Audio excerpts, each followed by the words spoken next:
Hey guys, and welcome back to my channel Keeley Talks. I hope that you're all well. And you've seen the thumbnail, you've seen the title, and this is a new series that we're going to be doing on my channel. This is video 1 of that series. Now this series is going to include a mixture of videos and live streams and panel live streams. So this subject is so close to my heart. And of course, before we carry on, if you don't know what the subject is, it's healing. It's healing after DV, healing after DV relationships, being with narcissistic partners, and how to move on from that, because we don't talk about that a lot. Now, healing comes in all shapes and forms. And I tell you one thing now, it ain't simple. There ain't no quick cure.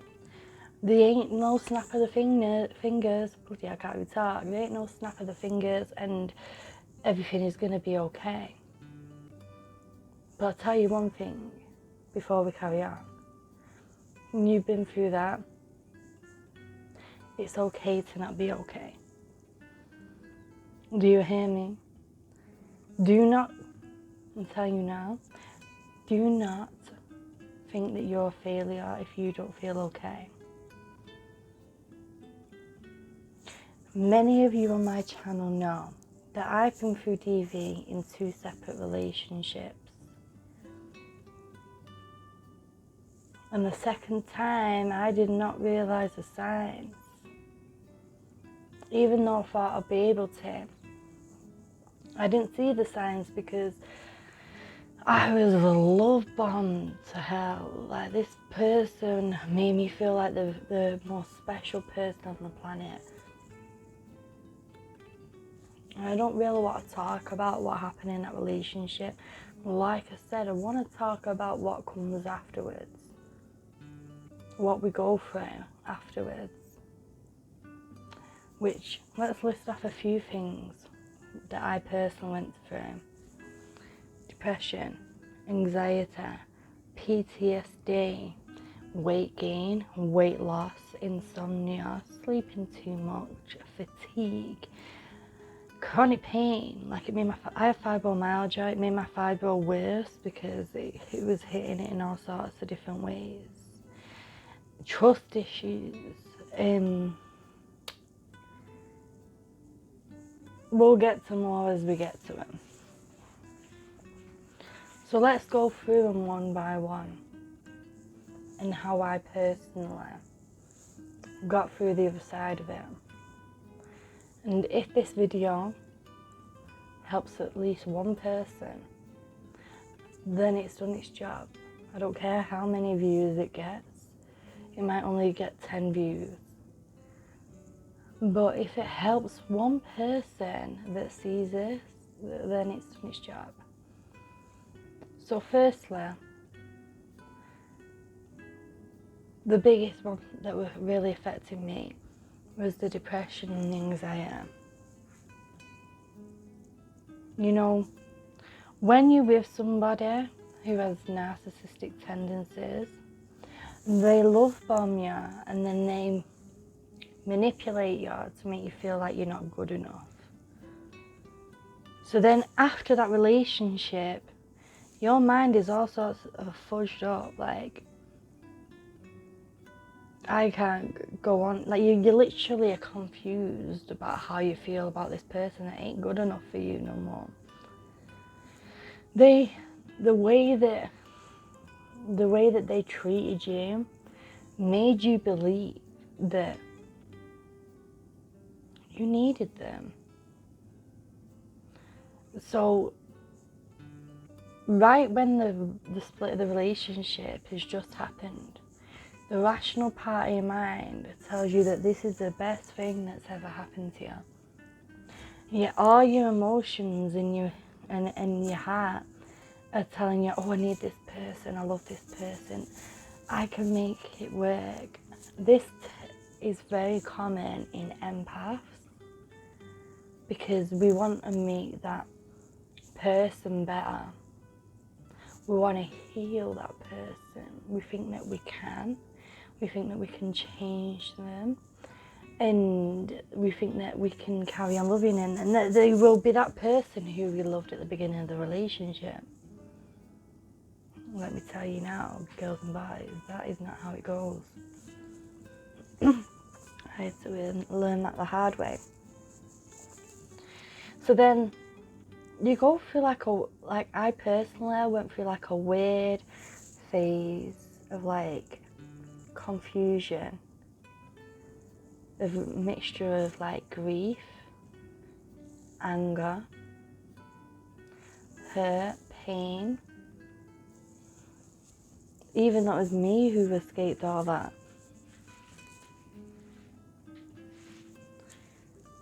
And this is because you've been molded like a piece of clay for so long. Your mind is like adjusted to this person, making you feel like you need them in your life. And you don't. Because to tell you something, you are the bomb. You are amazing. You don't need that toxicity in your life. So you know what the first thing that you need to do is realize how amazing you are as a person. Who you was before them. Do you understand? Who you was before they came into your life and turned it all the way upside down. And this goes both ways. Men who have been through DV, women who have been through DV, and everyone in between. Who you was before they came into you need to find that light within you. Now, like I said, the biggest thing that hit me the hardest was the depression and the anxiety. I didn't know how to cope with it. And when I went to the way that the depression and anxiety made me feel, like the anxiety, it was fear that he was gonna find out where I lived. It was fear that he was gonna do something to me because I ended a relationship. It was all sorts of anxiety driven things. Like I was scared to even, because I was moved for safety, I was scared to go in another city that he could possibly be in, or another town. I was scared to talk to people who might know him, or have people on like my social media who might know him. And the depression,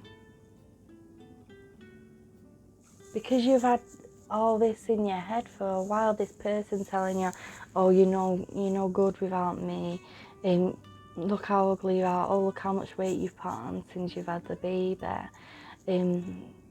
you're a SLAG, which is very derogatory in England for all the Americans. It's like calling someone a whore. All sorts of names which aren't true. And that's because they work on pushing you down. And pushing you right down. And you know what I had to do? Because I was crying all the time. Like, the words stick and words hurt. And for the longest time, them words that were told to me, I believed them, and they was like replaying in my head constantly. And so what I had to do is, I had to retrain my brain. And it might sound easy, because it isn't. It is not easy.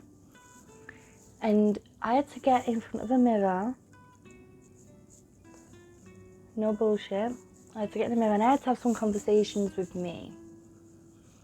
I had to tell me that I loved me. I had to tell myself that I am amazing.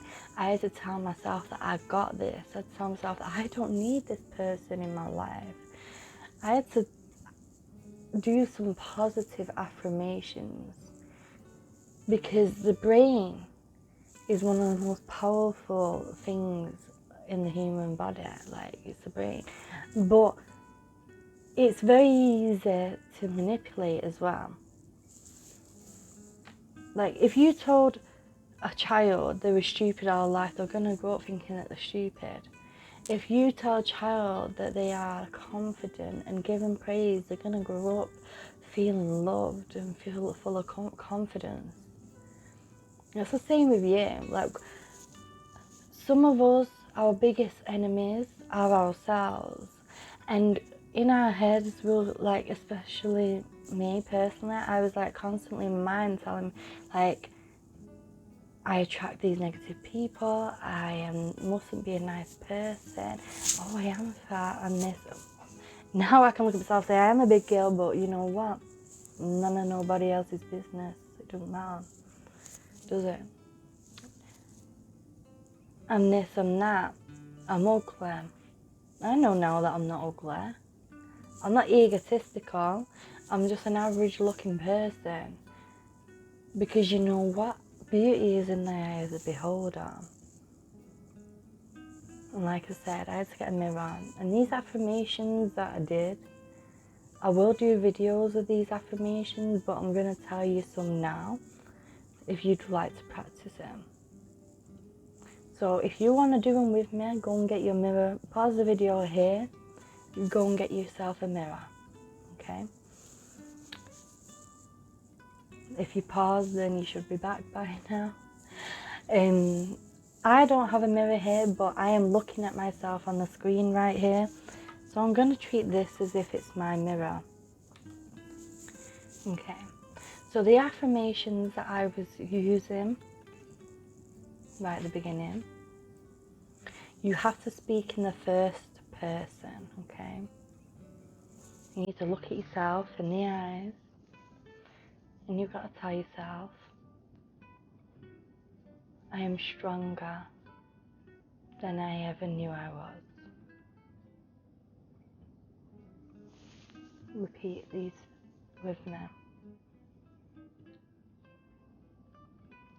I am amazing.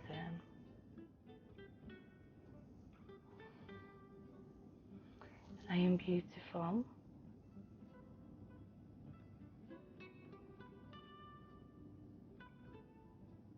I am powerful.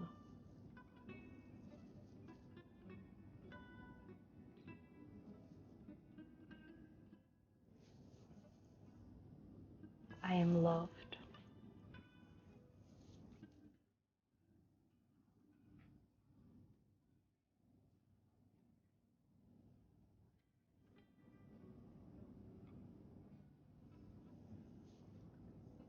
I am me. That there was only a snippet of the ones I did. Like, there was times, I'm going to tell you this now, there was times when I was doing these affirmations in the mirror, when I was at my lowest with the depression, just crying my eyes out. And tears running down my face. I made myself do it. When the inner saboteur came and was trying to break me down, I went and looked in that mirror and I told myself, you can get through, I can get through this. I've got this.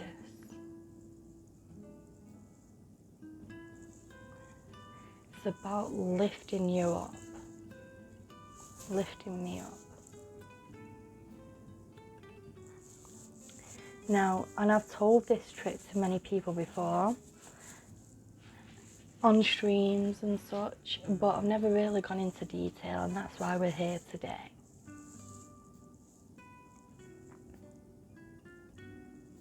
This helped with the depression so much.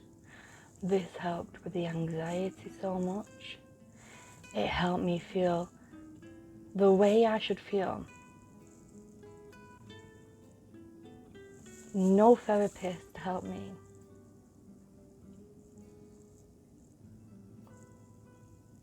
No medication. They tried to give me medication. It didn't work. And everybody's going to be different. And not everything is going to work for everyone. This is just what worked for me. I had to learn to love me again. When you go through DV, you can become very codependent, because that is how your abuser will make you feel, that you have to be dependent on them or that you're going to fail. And one of the biggest things to realise when you come out of that is that, girl, guy, whoever's watching this, you did not need them. They needed you. But they weren't adding any light to your life. The anxiety was very much the same.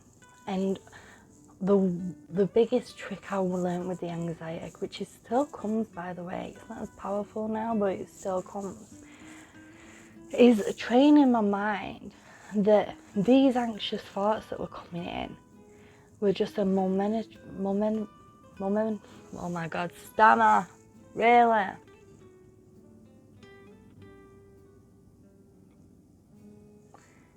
Just a mindset in that moment. That's all that it was. It's just a mindset that's coming through, and you just have to push that mindset away.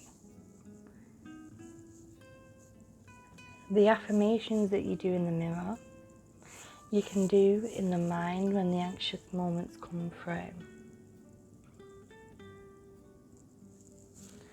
But when you get them anxious thoughts coming in, the anxiety can display itself in different ways. It can display itself in crying, it can display itself in shaking, it can display itself in agitation, anger, it can display itself in calmness, but you just feel numb, away from everybody. So when you're in that moment of going through that anxiety attack, the way I was dealing with it and the way I am dealing with it, the first thing you need to ask yourself is it true? When the thoughts come in, whatever they are, whatever the anxious thoughts are, is it true?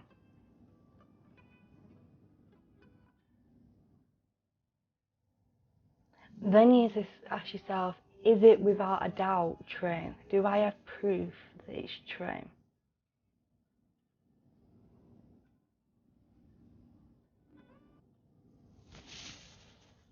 Then you need to tell yourself, right, well, I have this doubt that this thought isn't true.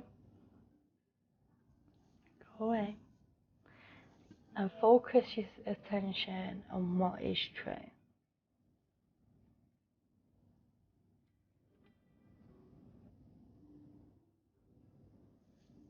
Focus on yourself.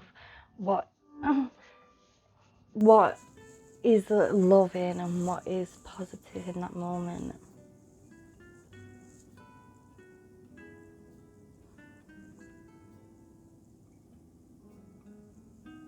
I'll tell you one thing, the anxiety one is harder to get through. But like I said, when you, I'm no doctor or no type of specialist or whatever. This is just from experience. But when you train your mind in this positive way to be able to realise that this thought that's coming through, that's just what it is, it's a thought. It's not true. And that this is your body, you have the power to banish that thought away, like, be gone, bitch. Shoo, you're not welcomed in my space. And focus on what is welcomed in your space. I'm sorry, my hair is being so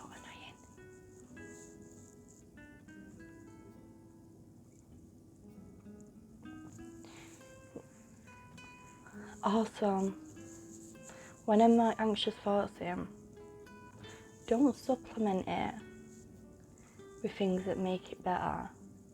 whether that be shopping, going for a cig, gambling, drinking, the other one, DRUGS, whatever it is, don't supplement it, because you know what that just does? It just takes you round the roundabout of life and brings you down once again.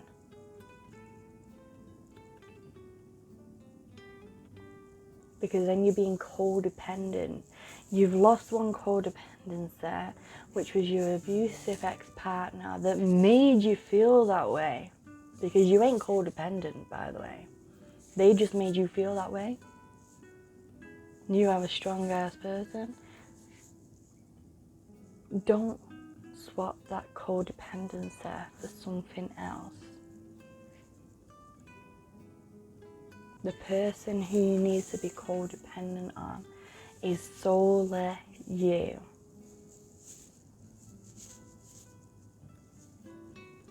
Now I am going to be doing some meditations for this channel. Hopefully I'm going to get your boy Gary to do some instrumentals with the guitars and stuff that can help with this. Like I said, I'm going to be doing positive affirmations all around this subject on videos, so please watch out for that. I will be creating a playlist just for this subject, and there will be streams dedicated to this subject coming up, where we'll be talking with either, sometimes it might be just me, and sometimes we might have a panel on people talking how they healed, how they got through it. Because there's some people who are just going through this right now and they don't have a clue how they're going to heal from that. How they're going to heal from the trust, the peace. Because today we've spoke very shortly about depression, anxiety. That subject is huge. And we will be going over more of it in the future. And like I said, we need to talk about the other things, such as the PTSD, the insomnia, and blah, blah, blah. All the other stuff to go along with it. I would like to thank you for watching and for getting this far in this video. If you know anyone who this video could help, please share. If you're new here, please hit the subscribe button down below. And please leave a thumbs up, and also don't forget to comment down below. I want to know how you got on with them affirmations. I want to also know your tips if you have been through this and you went through depression, anxiety as well. And if you want to contact me privately regarding this subject, you can do on one of my social medias down below in the description. This is my Twitter, my Instagram, my Facebook, and my Discord. You're welcome to contact me on any of them.